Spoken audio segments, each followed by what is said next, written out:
नमस्कार दोस्तों, कैसे हैं आप सब। उम्मीद करता हूं आप सब अच्छे होंगे। दोस्तों, हम पुरानी वीडियोस में बहुत सारे बायोलॉजी के टॉपिक्स हम कंप्लीट कर चुके हैं, जिसमें से आज का नया टॉपिक जो है हम हमारे सेंसरी ऑर्गन्स के बारे में जानने वाले हैं।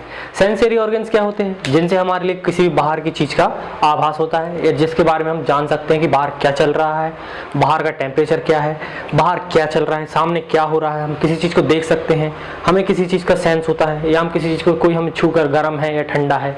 इस चीज़ का अगर हमें आभास किन चीज़ों की वजह से होता है? सेंसरी ऑर्गन की वजह से, जो आपकी बॉडी में 5 प्रकार के होते हैं, क्योंकि आपकी बॉडी के बाहर 5 सेंसरी ऑर्गन पाए जाते हैं। ठीक है, सबसे पहले हम देखते हैं सेंसरी ऑर्गन। इनको हम क्या भी बोलते हैं? आपकी ज्ञानेंद्रिया भी बोलते हैं। ये कितने प्रकार के होते हैं आपकी बॉडी में? 5 प्रकार के होते हैं। सबसे पहले क्या होता है? आपकी त्वचा। आपकी स्किन क्या होगी? आपका सेंसरी ऑर्गन, क्योंकि ये हमारे लिए किसी भी चीज का सेंस करने के लिए सबसे पहले आपका आता है, तो क्या होगी? आपकी स्किन। ठीक, फिर इसके बाद में आपकी आती है जीभ। जीभ किस लिए होती है? जीभ स्वाद लेने के काम आती है। ठीक है, बोलने के काम आती है, जीभ हो गई। फिर उसके बाद कान क्या करते हैं? कान हमें सुनने में मदद करते हैं। कान जो रहते हैं ये सुनने में मदद करते हैं। नाक जो रहती है हमें सूंघने में मदद करती है, ये भी आपका एक सेंसरी ऑर्गन होगा। फिर उसके बाद हमारी आती है आंख। आंख क्या करती है? हमें किसी भी चीज को देखने के लिए मदद करती है। तो ये 5 प्रकार के आपके जो है ऑर्गन, इनको हम क्या बोलते हैं? सेंस ऑर्गन या सेंसरी ऑर्गन या ज्ञानेंद्रिय हम इनके लिए बोलते हैं। तो इसी के बारे में हम यहाँ पे हम देखने वाले हैं इस वीडियो में। आपको पूरी कंप्लीट वीडियो मिलेगी, इस पे 5 टॉपिक एक ही वीडियो में आपके लिए मिलने वाले हैं, तो इसलिए थोड़ी सी वीडियो लंबी हो जाएगी, आप टेंशन ना लें। तो हम चले सबसे पहले स्टार्ट करते हैं आपकी स्किन से। ठीक है, स्किन से कर रहे हैं, यानी कि आपकी त्वचा से स्टार्ट करते हैं। त्वचा के अध्ययन के लिए क्या बोलते हैं? आपके डर्मेटोलॉजी। जो इसका अध्ययन करता है, अध्ययन करने के लिए क्या बोलते हैं? अध्ययन करने के लिए क्या हो जाएगा? आपकी डर्मेटोलॉजी। फिर उसके बाद स्किन आपकी किस चीज की बनी हुई होती है? स्किन आपकी संयोजी ऊतक की बनी हुई होती है।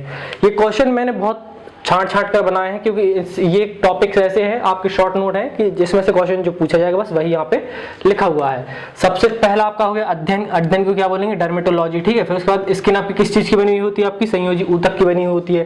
ठीक, स्किन का जो है आपका जीवन काल कितना होता है? तो 4 वीक से 28 दिन, 4 वीक या 28 दिन को हम बोलते हैं। इसके बाद आपकी स्किन की जो है डेड हो जाती है, वो मरने लगती है, इसकी खाल निकलने लगती है। आपने देखा होगा कि आपके हाथ में पपड़ी निकलने लगती है व्हाइट कलर की, वो क्या होती है? आपकी स्किन की डेड सेल हो जाती है, वो उसकी 28 दिन आपका पूरा हो जाता है, तो वो मर जाती हैं। फिर उसके बाद ये पूरे बॉडी का, ह्यूमन बॉडी का, शरीर का सबसे बड़ा अंग है। शरीर का, यहाँ पे क्वेश्चन है शरीर का और शरीर में। शरीर में सबसे बड़ा क्या हो जाएगा? आपका लिवर होगा, लेकिन शरीर का सबसे बड़ा क्या होगा? आपका स्किन हो जाएगी। ठीक है, अब स्किन के कुछ कार्य देख लेते हैं। तो सबसे पहले क्या करती है? रक्षा करने का कार्य करती है। किससे करती है? कीटाणुओं से, क्योंकि इसमें क्या होता है? लाइसोसोम पाया जाता है, जो हम पहले बता चुके कि लाइसोसोम क्या होता है। फिर उसके बाद सेकंड नंबर पे क्या आता है? कि आपकी यूवी रेस यानी कि पराबैंगनी किरणों से आपकी रक्षा करती है। कैसे करती है? क्योंकि इसमें क्या पाया जाता है? मेलानिन नाम का एक पदार्थ पाया जाता है, जो क्या करता है? आपको यूवी रेस से बचाता है, प्रोटेक्ट करता है। जिसमें ज्यादा मेलानिन होता है उसकी स्किन का कलर डार्क होता है, और जिसमें कम होता है उसका स्किन का कलर व्हाइट कलर का होता है। इसलिए गोरे इंसान बोलते हैं उनको, क्योंकि उनको ज्यादा कैंसर की बीमारियां होती है। क्यों होती है? क्योंकि इनमें मेलानिन कम होता है। फिर उसके बाद ये क्या करते हैं? विटामिन डी भी बनवाती है, किससे? जिससे आपकी कैल्शियम की कमी पूरी, सूरज से आने वाली किरणों से क्या करती है? विटामिन डी का निर्माण करती है। फिर उसके बाद थर्ड क्या करती है? टेम्परेचर का नियंत्रण करती है। आपके बॉडी का टेम्परेचर कितना? 37 डिग्री तक रखने के लिए मदद करती है। फिर उसके बाद में क्या करती है? आपके उत्सर्जन करती है, आपकी बॉडी से एक्सक्रीशन। ये हम उत्सर्जन आपके पदार्थ किसमें पढ़ चुके हैं? आपके उत्सर्जन तंत्र में पढ़ चुके हैं। आप बताया था मैंने, पसीने का निर्माण करती है, पसीने का जो निर्माण करती है आपकी। ठीक है, उसके बाद ये नमक का भी आपको बाहर निकालती है। फिर उसके बाद ये क्या करती है? आपकी अवशोषण का काम करती है। अवशोषण कैसा रहेगा? एब्जॉर्प्शन। एब्जॉर्प्शन जैसे आपने क्रीम लगाई, या आपको मान चलिए कोई चोट लग गई, आपने बाहर से अप्लाई किया, तो वो स्किन आपकी एब्जॉर्ब कर लेगी। उससे क्या होगा? आपकी दवा और क्रीम को एब्जॉर्ब करने का कार्य भी कौन करती है? आपकी स्किन करती है। अब चलिए देखते हैं आपकी लेयर्स ऑफ स्किन, यानी कि स्किन की जो आपकी लेयर्स रहेंगी, परत जो है, परत ये कितने प्रकार की होती है हम जानते हैं। स्किन की जो है परत वो केवल मेनली 2 टाइप से होती है। कौन कौन सी होती है? सबसे पहला होती है आपकी एपिडर्मिस, और सेकंड होती है आपकी डर्मिस। पहली कौन सी होगी? एपिडर्मिस, और सेकंड होगी आपकी डर्मिस। एपिडर्मिस के बारे में जानते हैं, ये सबसे बाहर की परत होती है, यानी बाहरी परत होती है। इसमें नो ब्लड, यानी कि आपकी इसमें ब्लड सेल्स नहीं पाई जाती, इसलिए आपको ऊपर की सेल में जो रहती है, ऊपर की स्किन जो है उसमें ब्लड नहीं पाया जाएगा। मान ली चलिए ऊपर की परत आपकी कट भी गई, तो उसमें आपको कोई ब्लड नहीं निकलेगा। मेलानिन जो है आपकी एपिडर्मिस में ही पाया जाता है। कहाँ पे पाया जाता है? आपका एपिडर्मिस में। इसमें 5 लेयर होती हैं आपकी एपिडर्मिस की। ठीक है, डर्मिस में बात करते हैं। डर्मिस में क्या होती है? जितनी भी ग्रंथियां होती हैं, ग्लैंड्स हमने बताया था पिछले चैप्टर्स में कर चुके हैं, वो कहाँ पे पाई जाती हैं? आपकी स्किन के डर्मिस में जो है आपकी लेयर्स आपकी ग्रंथियां पाई जाती हैं। फिर उसके बाद में आपका सेकंड जो आपके बाल या रोम होते हैं, आपने देखा होगा हेयर जो हमारे बाल हैं और जो रोम है हमारे शरीर पर, ये कहाँ पाया जाता है? आपके लेयर, स्किन की लेयर में बात करें तो डर्मिस में आपका पाया जाता है। इसकी डर्मिस की भी 2 लेयर होती हैं, कौन कौन सी होती हैं? पेपिलरी एंड रेटिकुलर, ये कौन सी होंगी? आपकी डर्मिस की 2 लेयर होती हैं, ठीक है। इसके बाद हम देखते हैं आपकी स्ट्रक्चर देखते हैं। तो सबसे पहले आपका एपिडर्मिस आएगा ऊपर से, ठीक। फिर उसके बाद में आता है आपका डर्मिस और फिर उसके ऊपर जो है आपका फैट्स रहता है। जैसे आप बूढ़े होते जाते हैं आपको बॉडी में फैट्स खत्म होता जाता है, इसीलिए डर्मिस और एपिडर्मिस जो है झुर्रियों का कारण बनते हैं। इसलिए आपकी स्किन जो है लटक नहीं लगती, क्योंकि उसके नीचे क्या रहता है? आपका फैट कम हो जाता है। आपका स्टार्टिंग में जब बच्चे रहते हैं तब क्या रहता है? फैट जो है आपकी एपिडर्मिस और डर्मिस को एकदम उभार के उठा हुआ रखता है, जिससे फूला फूला दिखता है, कोई आपकी झुर्रियां नहीं होती। लेकिन जैसे ही आपकी एज बढ़ती जाती है तो आपका फैट्स कम हो जाता है, फैट्स कम हो जाएगा, डर्मिस और एपिडर्मिस क्या करेंगे? आपको झुर्रियां बनाने का काम करते हैं। इसका एक स्क्रीनशॉट लीजिए। फिर इसके बाद हम हमारा सेकंड आपका जो है सेंसरी ऑर्गन पढ़ते हैं। तो हमारा सेकंड जो है हमारा सेंसरी ऑर्गन वो आता है, क्या होता है? हमारा कान आता है। कान, एयर के बारे में हम समझने वाले हैं कि एयर, आपका जो कान है वो क्या काम करता है, सुनने में कैसे मदद करता है, क्या क्या उसके पार्ट रहते हैं, यहाँ पे देखते हैं। एयर, कान का क्या काम होता है भाई? सुनना, यानी साउंड को आपके बॉडी के अंदर लेके जाना और उसको समझाना कि क्या बोल रहा है सामने वाला, या सामने क्या साउंड प्रोड्यूस हो रहा है। तो इसकी क्या होती है? आपकी 1/10 सेकंड पर सेकंड जो होती है इसकी क्षमता होती है आपके कान की सुनने की, ठीक है। इसके बाद में हम सबसे पहले देखते हैं कान के 2 पार्ट होते हैं। पहला होता है आपका बाहरी, जो आपको यहाँ पे बाहर दिख रहा है, और एक सेकंड होता है आपका आंतरिक या अंदर का भाग। इसके बारे में हम यहाँ पे देखने वाले हैं। इसका हमने छोटा सा डायग्राम टाइप से बनाया है समझने के लिए। सिर्फ ये बाहर आपका बाहरी पार्ट हो गया, फिर ये यहाँ पे अंदर का पार्ट हो गया। चलिए सबसे पहले हम देखते हैं आपके बाहरी पार्ट क्या होता है। बाहरी पार्ट को हम क्या बोलते हैं? पिन्ना या कर्ण पल्लव बोलते हैं, ठीक है। ये क्या हो जाएगा आपका बाहरी भाग। ये क्या कार्य करता है? आपके बैलेंस बनाने का कार्य करता है, ठीक है, बैलेंस बनाने का कार्य करता है। सेकंड चीज इसका क्या होता है? ये कार्टिलेज का बना हुआ होता है, मतलब ये एक हड्डी रहती है बट ये कार्टिलेज की बनी हुई होती है, जिसको आराम से टूट जाती है। इसमें कोई हड्डी नहीं रहती, बस कार्टिलेज का बना हुआ होता है। जैसे आपने अगर चिकन या मुर्गा खाया होगा तो उसमें कुछ हड्डियां ऐसी रहती हैं जिनको आप डायरेक्ट सिर्फ खा सकते हो और चबाकर खा सकते हो आराम से, जिसमें हड्डियां नहीं रहती, बस वो हड्डी तरीके से लगता है। तो क्या हो जाएगा? आपका कार्टिलेज हो जाएगा। इसके बाद ये क्या है? आपका एक अपशेषीय अंग है। ये सिर्फ हमारे मनुष्य में क्या है? ये अपशेषीय अंग की तरह कार्य करते हैं। इनको आप कोई इनका कार्य नहीं, तो बस ये एक बैलेंस बनाने का कार्य करते हैं। क्योंकि लेकिन जानवरों में ये बहुत एक्टिव होते हैं, क्योंकि जब भी उन्हें कोई भी चीज का सेंस करना होता है तो इनके कान बहुत जल्दी खड़े हुए हो जाते हैं। अगर कोई उनको डर लग रहा है या कोई भी कुछ आ रहा है, आने वाली वस्तु है, तो उनके कान बहुत जल्दी खड़े हो जाते हैं। तो हमारे मनुष्य में क्या है? ये अपशोषी अंग हो जाएंगे, ठीक है। इसके हेलिक्स क्या है? इसका ऊपरी पार्ट, ये जो ऊपर का पार्ट हो रहा है आप यहाँ पे देख रहे हैं, इसको क्या बोलते हैं? हेलिक्स। और लेबुला जो है हमारा निचले का पार्ट है, इसको क्या करते हैं? आजकल महिलाओं के ये क्या होती है? बाली, कान की बाली पहनने में मदद करती है, बाली पहनने में काम आती है। फिर इसके बाद अब हम देखते हैं इसका आंतरिक पार्ट या अंदर का पार्ट क्या होता है, कैसे ये काम करता है, आपको सुनने में मदद करता है। तो ये तो हमारा हो गया भाई कर्ण पल्लव, ठीक है, पिन्ना ये हो गया।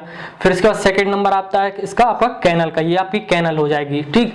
फिर उसके बाद आता है आपका एयर ड्रम, ये आपका एयर ड्रम हो गया, ठीक है। ये आपका ब्लैक कलर का जो है ये एयर ड्रम हो गया। एयर ड्रम क्या करता है? जैसे ही साउंड आया वो आपके एयर ड्रम पे पड़ेगा। एयर ड्रम क्या करता है? उसको कंपन को बढ़ा देता है, कंपन करता है, ठीक है। एयर ड्रम क्या करने लगता है? आपका कंपन। फिर उसके बाद आपका ऑसिलेज आता है। ऑसिलेज ये आपको कुंडली दिख रही है रेड कलर की, ये क्या करती है? आपके आयाम को बढ़ा देती है, यानी उसके आयाम को, कंपन को और तेज कर देती है, ठीक है। कंपन को और तेज क्यों करती? क्योंकि वो कहां जाती है? कॉलिया में जाती है। ये क्या करती है? आपके तरल में जो है, आपका तरल में आपके सिग्नल्स को प्रोड्यूस करती है। आपके लिक्विड में जो है आपके यहाँ पे फ्लूइड भरा हुआ रहता है, उसको कंपन को सिग्नल में प्रोड्यूस करती है। कहां पे? कॉर्लिया या तरल में, जो आपके सिग्नल को प्रोड्यूस कर देगी। जो फिर सिग्नल्स क्या रहेंगे? आपके कॉर्पोरा पेंडंकल के पास जाएंगे, जो ब्रेन में होता है, हम हमारे पढ़ चुके हैं पहले, ठीक है। ब्रेन में होता है आपका कॉर्पोरा पेंडंकल। ये क्या करता है? आपके सुनने में मदद करता है। क्या करता है? आपके सुनने में मदद करता है। फिर उसके बाद ऑसिलेज में देख लेते हैं, आयाम बढ़ाते हैं, वहां पे आपकी 3 हड्डियां पाई जाती हैं। कौन कौन सी पाई जाती हैं? Malleus, incus, steps. और आपने सुना होगा स्टेप सबसे छोटी हड्डी होती है कान में, जो हमारे ह्यूमन शरीर की सबसे छोटी हड्डी कहाँ पाई जाती है? कान में। तो कहाँ पाई जाती है? आपके स्टेप या ऑसिलेज, जो यहाँ पे आयाम बढ़ रहा है यहाँ पे कान में, तो ये क्या करती है? आपके सबसे छोटी हड्डी जो आयाम बढ़ाने का कार्य करती है। तो हमारा हमने देख लिया पिन्ना क्या करता है? यहाँ से साउंड को कलेक्ट करता है। पिन्ना का कार्य क्या होता है? साउंड को कलेक्ट करना। पिन्ना क्या करेगा? आपके यहाँ से साउंड को कलेक्ट करेगा, फिर उसके बाद कैनल के द्वारा साउंड जाएगा, फिर क्या होगा? एयर ड्रम पे कंपन करेगा। एयर ड्रम पे कंपन जैसे ही होगा तो फिर उसके बाद ऑसिलेशन का क्या कार्य रहेगा? उसके आयाम को बढ़ा देना, जिससे तरल में सिग्नल्स बहुत जल्दी प्रोड्यूस हो, और क्योंकि तरल में सिग्नल प्रोड्यूस करने के लिए आपको बहुत ज़्यादा आयाम की जरूरत पड़ती है, बहुत तेज फोर्स लगाने की जरूरत पड़ती है, इसीलिए ऑसिलेटर का क्या होता है, आपके आयाम को बढ़ा देना। सिग्नल्स फिर कहाँ जाते हैं, आपके ब्रेन में यानी कॉर्पोरा पेंडुकल के पास जाते हैं, जिससे हमें सुनने में मदद रहती है कि सामने वाला क्या बोल रहा है, सामने से किस तरह का साउंड आ रहा है, इसके बारे में हमें कान के द्वारा पता चलता है। तो ये हमारा सेकंड सेंसरी ऑर्गन हो गया, इसका आप एक स्क्रीनशॉट लीजिए। फिर तो हमारा अगला जो हमारा सेंसरी ऑर्गन है वो क्या है, हमारा जीभ यानी टंग की बात करने वाले हैं, जिससे हम बोलने में मदद करते हैं, जो हमारे स्वाद लेने में। तो हम देखते हैं जीभ जो है आपकी संयोजी ऊतक की बनी हुई होती है। किसकी बनी हुई होती है, आपकी संयोजी ऊतक की बनी हुई होती है, जिसकी आपकी स्किन बनी हुई थी सेम वैसी लचीली आपकी जीभ भी टंग आपकी संयोजी ऊतक की बनी हुई होती है। ठीक है, सेकंड काम इसका क्या रहता है, आपके वॉइस को कंट्रोल करती है। वॉइस को कंट्रोल करेगी, कैसे करेगी, अगर आप जीभ को पकड़ लेते हैं तो आप वॉइस यानी कंट्रोल, आप मुंह से बोल नहीं सकते। आपका जो वॉइस बॉक्स है वो क्या हो जाएगा, आपके गले में हो जाएगा, ठीक है, फेरिंग्स हो जाएगा। ये आपका क्या करता है, आपका ये साउंड बॉक्स है, लेकिन आपका बोलने में मदद कौन कर रही है, आपकी जीभ भी आपकी मदद कर रही है, ये वॉइस को कंट्रोल करती है। ठीक, उसके बाद सेकंड थर्ड इसका काम क्या आ जाएगा, आपकी स्वाद बताने का काम करती है, यानी आपको टेस्ट लेने का काम करती है। जितना भी आप जितने प्रकार का भी टेस्ट होता है, उसका सबसे मेन पॉइंट क्या होता है, आपकी जीभ के बिना आप टेस्ट नहीं कर सकते। क्यों नहीं कर सकते, क्योंकि इसमें आपके 10,000 से ज्यादा आपके टेस्ट बर्ड्स जो हैं आपके पाए जाते हैं, या उभरे हुए उभार जो रहते हैं, छोटे छोटे से दाने जो रहते हैं वो जीभ में पाए जाते हैं। लगभग 10,000 उसकी संख्या रहती है। जैसे जैसे आप जीभ में पीछे की ओर जाएंगे, इसका साइज क्या होता है, बढ़ता हुआ चला जाता है। जैसे आगे आपकी जीभ में सबसे छोटे छोटे होंगे, फिर जैसे आप पीछे जाते जाएंगे तो बड़े बड़े आपको आपके टेस्ट बर्ड दिखते जाएंगे। तो हम देखते हैं आपकी जीभ में 4 पॉइंट होते हैं, 4 जगह होती है जीभ में, जहां से आपको स्वाद आपको आता है, यानी आपको टेस्ट आता है। तो सबसे पहले आपका आगे देख लेते हैं, जो आगे रहता है उसको क्या बोलते हैं, अग्र, यानी आगे के भाग जो रहता है वो आपको क्या करता है, आपके मीठे का एहसास दिलाता है कि आपको मीठा कहाँ लगेगा, आपको आगे वाले पॉइंट पे लगेगा। जीभ के आगे का हिस्सा जो रहेगा उसमें आपको मीठा लगेगा। फिर सबसे पीछे के भाग में चलते हैं तो बिटर या तीखा, या जिसको हम कड़वा भी बोलते हैं कुछ लोग, तो पश्च यानी पीछे के भाग में चलते हैं तो पश्च में क्या हो जाएगा, आपका बिटर या तीखा। आपको यहाँ पे टेस्ट वर्ड जो है काफी बड़े बड़े मिलेंगे। यहाँ क्या होता है, आपको बिटर या तीखे के स्वाद का एहसास होता है। फिर उसके बाद आपके साइड में दो रहते हैं। साइड में दो कैसे हो जाएंगे, एक पीछे की साइड का रहेगा और एक आगे की साइड रहेगा। पश्च पार्श्व यानी पार्श्व मतलब बाजू में, पार्श्व मतलब बाजू में, ठीक है। पश्च पार्श्व में क्या होगा, सबसे पीछे के भाग में क्या होगा, आपको खट्टे का एहसास होगा। पीछे का जो हिस्सा रहेगा, जैसे बिटर से थोड़ा सा आगे आप आएंगे तो उसमें क्या रहेगा, खट्टे का आपको एहसास होता है। फिर उसके बाद आगे की तरफ जो आ जाते हैं आप मीठे की तरफ, तो पास में उसके क्या रहता है, नमकीन, यानी अग्र पार्श्व की बात करें। और बीच में जो आपका जीभ जो रहती है, बीच में आपको कोई भी टेस्ट के लिए टेस्ट वर्ड नहीं होती हैं, तो इसलिए आप अगर बीच में कोई भी चीज का रख के स्वाद लेना चाहते हैं तो बीच में आप किसी भी चीज का आपको स्वाद नहीं मिलेगा, क्योंकि यहाँ पे आपकी टेस्ट वर्ड पाई जाती हैं, लेकिन आपको किसी भी चीज का वो सेंस नहीं हो, क्योंकि आपके जो चार जो रहते हैं टेस्ट वर्ड्स जो रहते हैं 4 प्रकार की, वो आपके पीछे आगे अग्रपश्च और पश्च पार्ट्स में आपके पाई जाती हैं। तो यहाँ पे हमने एक जीभ आपका थर्ड जो है आपका सेंसरी ऑर्गन यहाँ पे कंप्लीट किया। इसके बाद आप इसका स्क्रीनशॉट लीजिए। इसके बाद अगला आपका सेंसरी ऑर्गन देखते हैं। हमारा अगला जो आता है वो क्या रहता है, आपका नाक, यानी नोज जो हमारा अगला सेंसरी ऑर्गन है। इसके बारे में आपकी जो नाक है इसके बारे में देखते हैं। नाक क्या रहती है, आपका श्वसन तंत्र में हम पढ़ चुके हैं। नाक आपका सबसे पहला आपका जो श्वसन मार्ग का पॉइंट रहता है, जहां से आपका श्वसन मार्ग स्टार्ट होता है, उसके लिए हम क्या बोलते हैं, नाक नासिका छिद्र जो है आपके श्वसन आपके उसमें आते हैं, ठीक। इसके बाद नाक में क्या क्या चीजें पाई जाती हैं हम ये देखते हैं। नाक में जो है आपके कुछ आपके स्टार्टिंग में आपके बाल पाए जाते हैं। इनका काम क्या होता है, आपके जैसे कोई भी चीज आपके धूल के कण वगैरह, मिट्टी के कण हैं या कोई भी कीटाणु वगैरह है, तो पहले ही बाल में आपके रुक जाए, आपके बाल में फंस के रुक जाते हैं, इसीलिए नाक में जो है आपके बाल पाए जाते हैं। फिर उसके बाद में आपका क्या पाया जाता है, इसके पीछे एक म्यूकस नाम का चिपचिपा पदार्थ पाया जाता है। जैसे जो कण आपके नाक के बाल में नहीं रुके हुए हैं वो आपके बॉडी के अंदर ना जाए, तो उसमें म्यूकस जो रहता है चिपचिपा पदार्थ उनके लिए रोक लेता है। आपको यह सर्दी हो या ना हो, लेकिन आपके अंदर आपके नाक के अंदर आपको चिपचिपा पदार्थ मिलेगा ही, क्योंकि वो म्यूकस जो है आपका निर्माण होता रहता है। किस लिए, जिससे आपके जो है कीटाणु वगैरह आपके बॉडी के अंदर प्रवेश ना कर पाए। आपके नाक का सबसे मेन काम क्या होता है, सुगंध या गंध लेने के लिए, ठीक है। गंध यानी जिसमें आपकी सुगंध और दुर्गंध दोनों आ जाती हैं। क्यों आप गंध या सुगंध आप ले सकते हैं, क्योंकि आपकी नाक में जो है 1 करोड़ ऑलफैक्टरी लूप्स पाई जाती हैं। किसी किसी में और अधिक, जितनी अधिक आपकी ऑलफैक्टरी लूप्स पाई जाएंगी उतना अधिक आप उतने प्रकार का आप गंध या सुगंध ले सकते हो, उतने प्रकार का आप स्मेल कर सकते हो। कुत्ते में जो है आपकी और ज्यादा अधिक पाई जाती है, क्योंकि कुत्ता 10,000 प्रकार की आपकी स्मेल को सेंस कर सकता है, आपको सूंघ सकता है, क्योंकि कुत्ते में जो है ऑलफैक्टरी लूप्स की मात्रा बहुत अधिक होती है। तो कुत्ते की नाक बहुत तेज होती है, इसीलिए डॉग्स वगैरह को आपके ऑपरेशंस में जो है जैसे बॉम्ब ढूंढने में या किसी भी प्रकार के कार्य करने में मदद लेने में किसके डॉग्स का इस्तेमाल किया जाता है, क्योंकि उनकी नाक में जो है ऑल्फैक्टरी बहुत ज्यादा पाई जाती है। तो आप इसका स्क्रीनशॉट लीजिए। फिर हम अगला हमारा आंख जो बचा है उसको हम कंप्लीट करते हैं। हमारा अगला जो आता है सेंसरी ऑर्गन, आखिरी जो बचा है हमारा 5 सेंसरी ऑर्गन में आखिरी क्या बचा है हमारा आई या आंख के बारे में हम यहाँ पे देखने वाले हैं कि आंख में क्या क्या होता है। तो सबसे पहले हम स्टार्ट करते हैं बाहर की जो इमेज हमें दिखती है, बाहर से हमें आंखें जिस प्रकार से दिखती हैं उसमें क्या क्या रहता है। बाहर से जो हमें आंख दिखती है उसमें क्या रहता है, एक व्हाइट कलर का हिस्सा रहता है सबसे बड़ा, उसको क्या बोलते हैं स्क्लेरा या श्वेत पटल हमको बोलते हैं। फिर उसके बाद बीच में एक क्या रहता है ब्लू या ब्राउन या ब्लैक कलर का आपका आइरिस होता है, पाया जाता है। ये 3 प्रकार का जिसको हम क्या बोलते हैं आइरिस, ठीक है। ये कितने प्रकार के होते हैं, ब्लू, ब्लैक या ब्राउन। इसीलिए आपको बताएं आंखों का कलर किससे पता चलता है, आइरिस के द्वारा। आइरिस कितने प्रकार का होगा आपके 3 प्रकार का ही होता है, 3 से चौथे प्रकार का आपका आइरिस नहीं होता। तो किसी की आपकी ब्लू आंखें मिलेंगी, आपको ब्लैक मिलेंगी या ब्राउन, किस तरीके से, क्योंकि उसके आइरिस के कलर को देखकर पता लगाया जाता है। इसका आइरिस का काम क्या होता है, आपके प्रकाश को नियंत्रण करने का काम करता है। जैसे ही प्रकाश, अगर अधिक प्रकाश आएगा तो ये सिकुड़ जाएगा, जिससे आपकी आंखें सुरक्षित रहें, और कम प्रकाश रहता है तो ये फैलने का कार्य करता है, आइरिस फैल जाता है जिससे प्रकाश आपके लेंस के अंदर एंटर हो सके, ठीक है। आपको एक और क्वेश्चन यहाँ पे जो है आया हुआ था कि आधार कार्ड में जो हमारा स्कैन होता है, आंखों का स्कैन होता है, इसमें कौन सा आंख का पार्ट आपका स्कैन होता है, तो वो आपके आइरिस का स्कैन लिया जाता है। किसका स्कैन लिया जाता है, आइरिस को स्कैन किया जाता है। किसके द्वारा, इंफ्रारेड जो आपकी विधि रहती है उसके द्वारा आपकी आंखों में जो आइरिस को स्कैन किया जाता है। यही क्वेश्चन जो है आपके एग्जाम में आया था। आधार कार्ड में जो है आपके आंख का कौन सा पार्ट है जो आपका स्कैन किया जाता है, तो कौन सा किया जाता है, आपका आइरिस जो है इंफ्रारेड आपकी विधि के द्वारा आपका आइरिस स्कैन किया जाता है। फिर आपका थर्ड, आपके आइरिस के अंदर आपको एक ब्लैक कलर का पॉइंट दिखता है जिसको हम पुपिल्स या पुतली कहते हैं। ये किस कलर की होती है, आपकी सिर्फ ब्लैक कलर की होती है। इसका कार्य क्या होता है, लेंस के अंदर जो है आपकी प्रकाश को या रोशनी को भेजने का कार्य कौन करता है, आपका पुतली करती है। उसके बाद में आपकी कॉर्निया नाम की जो रहती है, आपकी कॉर्निया जो रहती है वो आपके स्वच्छ मंडल का कार्य करती है। स्वच्छ मंडल क्या होता है, ये आपके प्रकाश को आंख में भेजने का कार्य करता है। आपके आंख के सबसे ऊपर, जैसे आपके मोबाइल पे एक स्क्रीन गार्ड लगा हुआ रहता है, सेम वैसे ही आपकी आंख में कॉर्निया का एक स्क्रीन गार्ड लगा हुआ है। इसका काम क्या होता है, आपके प्रकाश को जो है आंख के अंदर भेजने का काम करती है। और आपकी पुतली क्या कर रही है, लेंस में प्रकाश भेजने का काम कर रही है, ठीक है। इनमें कंफ्यूज नहीं होना है।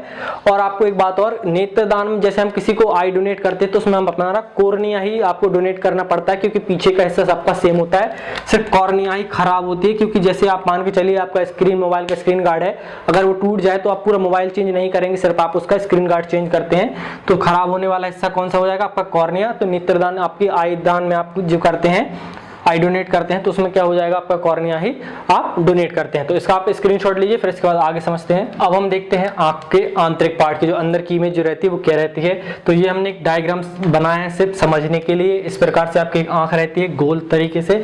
सबसे स्टार्टिंग पार्ट हमने क्या समझ लिया, आपका आइरिस के यहाँ पे हमने समझ लिया आइरिस वगैरह। फिर इसके अंदर क्या रहता है, एक तरीके का फ्लूइड रहता है। फिर उसके बाद क्या रहता है, आपका लेंस बना हुआ रहता है जो आपका कैलरी मसल्स के द्वारा पकड़ा हुआ रहता है, ठीक है। सबसे आगे का लिक्विड कहलाता है आपका एक्वस ह्यूमरस कहलाता है। फिर लेंस के बाद एक लिक्विड भरा हुआ रहता है, वो क्या रहता है, वर्टियस ह्यूमरस कहलाता है। फिर उसके बाद में आपका लास्ट में जो पार्ट रहता है वो क्या कहलाता है, आपका रेटिना कहलाता है, जहां पर हमारी इमेज बनती है, या जो पर्दा जो रहता है उस पर हमारी इमेज किस बनती है, रेटिना पे, ये यहाँ पर रहता है। फिर इसके बाद ये सब चीज किससे, एक नली के द्वारा, जिसमें ब्लड की जो नलियां रहती हैं उसको क्या बोलते हैं, कोरोइड्स बोलते हैं, जिससे रेटिना के अंदर तक ब्लड जाता है। तो हम सबसे पहले समझते हैं, हमारे यहाँ पे फर्स्ट पार्ट कंप्लीट हो गया। इसके बाद हम देखते हैं लेंस। लेंस क्या करता है, आपके प्रकाश को केंद्रित करने का काम करता है। जो बाहर से प्रकाश आ रहा है हमारी आंख के अंदर, उसको क्या करेगा, केंद्रित करने का कार्य करता है। लेंस कौन सा होता है, आपका उत्तल लेंस होता है। उत्तल लेंस की तरह इसकी आकृति होती है, और हमारी आंख में सबसे अधिक चमकीला पार्ट रहता है। सबसे अधिक चमकीला पार्ट कौन सा रहेगा, आपका लेंस रहेगा। फिर उसके बाद आपका आता है कैलरी मसल्स। ये क्या करता है, आपके लेंस को पकड़ने का काम करता है। कैसे करेगा, जैसे आपको बड़ी चीज, आपको बहुत दूर की चीज देखनी है तो ये लेंस को फैला देने का काम करता है, लेंस को खींच लेता है, ठीक है। जैसे पास की देख रहे हैं तो उसको, लेंस को आपका छोटा कर देगा या सिकुड़ा देता है, खींचने का और वापस सिकुड़ाने का काम क्या करता है, आपका कैलरी मसल्स करता है। ये करता है लेंस को देखने में मदद करने में करता है। जैसे कि आप 25 सेंटीमीटर, एक इंसान 25 सेंटीमीटर से अधिक आपकी जो रहती है कम अगर पास में लेके आओगे तो उससे अधिक साफ नहीं देख सकते। एक स्वच्छ दूरी क्या है आपकी 25 सेंटीमीटर तक आप बहुत अच्छी इमेज आपकी बन जाती है। किसकी वजह से आपकी लेंस आपकी क्षमता जो रहती है 25 सेंटीमीटर की अगर आप पास करके देखेंगे तो आपको उतना क्लियर नहीं दिखेगा जितना आपको 25 सेंटीमीटर के भी उस पर दिखता है। उसके बाद आपके कोरॉइड्स की बात करें तो ये क्या करते हैं, रेटिना में ब्लड पहुंचाने का काम करते हैं। जो यहाँ पे ब्लैक कलर से आपको बना हुआ दिख रहा है ये क्या है आपकी कोरॉइड्स है। ये क्या करते हैं आपके रेटिना के अंदर तक आपका ब्लड पहुंचाने का काम करते हैं। आपके दो प्रकार के फ्लूइड पाए जाते हैं, लिक्विड पाए जाते हैं। एक्वस ह्यूमरस ये क्या करता है, लेंस की रक्षा करता है, क्योंकि जो लेंस के आगे रहता है आइरिस के यहाँ पे, इससे क्या करता है आपके लेंस की रक्षा करता है। फिर आपका वाइट्रेस ह्यूमरस है तो ये क्या करता है, आंख को गोल बनाने का कार्य करता है। आंख गोल रहती है, उसका क्या कारण है आपका वाइट्रेस ह्यूमरस। यहाँ पे हमने इधर समझ लिया है। अब समझते हैं आपके रेटिना पे इमेज वगैरह कैसे बनती है। आप एक पहले इसका स्क्रीनशॉट लीजिए फिर हम आगे समझते हैं। तो रेटिना क्या होता है, रेटिना में आपका एक पर्दे की तरह कार्य करता है। जैसे आप फिल्म वगैरह प्रोजेक्टर वगैरह चलाते हैं तो आपका स्क्रीन जो पीछे रहती है वो पर्दा क्या रहता है आपका रेटिना, जिस पर क्या बनता है आपकी इमेज बनती है। इमेज कैसी बनती है आपकी वास्तविक यानी रियल इमेज बनती है। वो किस लिए बनती है, वो आपकी उल्टी बनती है, क्योंकि वास्तविक जो रहती है वो इमेज हमेशा उल्टी ही बनती है और वो हमेशा वस्तु से छोटी। जैसा हाथी जितना बड़ा रहेगा उसका इमेज उतनी ही छोटी रहती है। सेम कहाँ पे बनती है, आपके रेटिना पर बनती है। यहाँ पर आपकी आंख के साथ साथ आपके पांचों सेंसरी ऑर्गन्स क्या होते हैं आप पे खत्म होते हैं। यहाँ पर हमने कुछ क्वेश्चंस भी कंप्लीट कर लिए हैं। अगर वीडियो अच्छी लगी हो तो वीडियो को लाइक करें, साथ में चैनल को सब्सक्राइब भी करें, साथ में अपने दोस्तों को भी शेयर कर दो जिससे उनको भी पढ़ने में थोड़ी सी मदद मिल जाए।